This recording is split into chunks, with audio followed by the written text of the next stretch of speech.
Basically, in our scientific terminology, it is called a smoke. Smoke क्या होता है? This is the odd combination of smoke plus fog plus sulfur dioxide. If it is sulfurous smoke, या photochemical smoke, that is because of oxidation of nitrogen. वो मैं बाद में उस पर आऊंगी. पहले मैं बोलूंगी ये कि smoke कैसे हो जाता है. It is because of temperature inversion. Temperature inversion की वजह से ये स्मोक फॉर्मेशन टेक्स प्लेस. अब ये टेम्परेचर इन्वर्शन क्या है?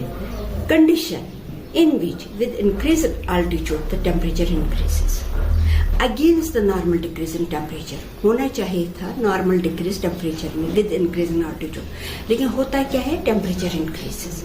इन कंडीशंस में क्या होता है? जो cold air close to the ground is trapped by a layer of warmer air. Thus, during this inversion, air becomes stagnant when winds are calm, and pollution becomes trapped close to the ground in the troposphere. And people are exposed to this pollution. And this inversion process gives rise to, often causes the formation of smoke. अब हम sulfurous smoke की बात करेंगे तो it is because of the smoke plus fog plus sulfur dioxide, which is emitted out by various sources. Sulfur dioxide is a pollutant. So when that combines with H2SO NH3, it gives rise to the smoke formation. खास तौर से sulphides बनते हैं. Sulphides are detrimental to the human health. It is the main toxicity in the smoke, sulfides. तो ये this is detrimental to the human health. It damages the plantation. It creates the various corrosion problems. While अगर हम photochemical smoke की बात कर रहे हैं, it is because of the when oxidation of nitrogen and gets exposed to UV rays, complex series of hydrocarbon reactions takes place, and this gives rise to, इससे बनता है ये photochemical smoke. उसके components क्या है? इसके components है ozone, aldehydes, nitric acid, and various poisonous substances, compounds. तो जो again which pose the hazard to the human health as well. अब ये ओजोन की बात मैंने की है. अब if it is in the troposphere, होता क्या है? जो पहले होता है ट्रोपोस्फीयर, फिर होता है स्ट्रेटोस्फीयर. ठीक है, जो अर्थ से आगे कितने माइलेज पे ट्रोपोस्फीयर, फिर स्ट्रेटोस्फीयर, फिर मेसोस्फीयर, फिर थर्मोस्फीयर. इस ट्रोपोस्फीयर में ये ओजोन अगर हो यानी कि ग्राउंड लेवल पे, तो it poses the threat to the human health, hazard to the human health. अगर ये स्ट्रेटोस्फीयर में है, अगर ये स्ट्रेटोस्फीयर में है, तो उसमें क्या होता है? ये शील्ड करता है यूवी रेज को, ये हम तक आने नहीं देता है. It shields, it protects UV rays from coming to the earth. मैं पहले बता दूंगी ये जो है गवर्नमेंट की तरफ से responsibilities have been fixed to various departments, be it municipal corporation है या ट्रांसपोर्ट डिपार्टमेंट है या डिपार्टमेंट ऑफ कंज्यूमर अफेयर्स है या खासतौर है pollution control board and traffic police department या municipal corporation.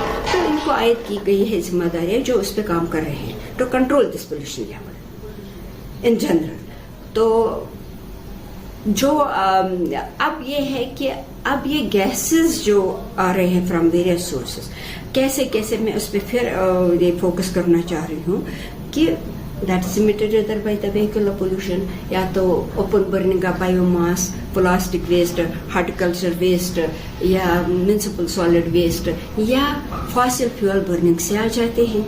They are emitted, these poisonous gases are emitted out into the atmosphere, be it like carbon monoxide या carbon dioxide है, methane है, sulphur dioxide है, oxides of nitrogen है, polycyclic aromatic hydrocarbons है, या other gases. तो ये gases की वजह से काफी नुकसानात होती हैं. तो खासतौर से जो आपने मुझे रिलेवेंट सवाल पूछा स्मोक फॉर्मेशन, तो आप इनके तदाबीर क्या है? खास तौर से मैं एक पैगाम देना चाहती हूँ, apart from these departments which have been fixed responsibility as per Central Pollution Control Board revised action plan, जिसमें आयद किए गए हैं जिम्मेदारी इनको काम करने के लिए, उनको to bring them to the desired level। तो इसके अलावा पोल्यूशन कंट्रोल बोर्ड का भी काम है। हमारा काम है, डायरेक्ट इन्वॉल्वमेंट है इंडस्ट्रियल पोल्यूशन को कंट्रोल करने के लिए, जो हम कर रहे हैं। These industries, heavily polluting industries, they have been made compliant to achieve the norms as envisaged under the guidelines issued by central pollution control board, जो इसमें फिक्स्ड स्टैंडर्ड से उनको अचीव करें, वो हमारा बोर्ड कर रहा है। इनको रेगुलर मॉनिटरिंग हो रही है, तो उनको डिवाइसेस लगवाए जाते हैं, उनको ये देखा जाता है कि इमिशन नॉर्म्स वो आया अचीव कर रहे हैं या नहीं कर रहे हैं, ठीक है। एंड मोर ओवर हमारे डिपार्टमेंट ने उनको heavily polluting industries, water polluting industries, higher polluting industries हो या नॉइज पोल्यूटिंग इंडस्ट्रीज हो, उनको वो एक तो ये कर रहे हैं, एक तो एपीसीडीज या पीसीडीज लगवा रहे हैं, दूसरा क्या कर रहे हैं, ऑनलाइन मॉनिटरिंग सिस्टम हमने लगवाए हैं सीमेंट प्लांट्स ऑनलाइन, जिसमें रियल टाइम डेटा डिस्प्ले हो रहा है कि आया whether that is under control, उनका इमिशन नॉर्म्स या बियॉन्ड कंट्रोल। अगर बियॉन्ड कंट्रोल है तो एक्शन उनको हो जाती है, ली जाती है उनको एक्शन।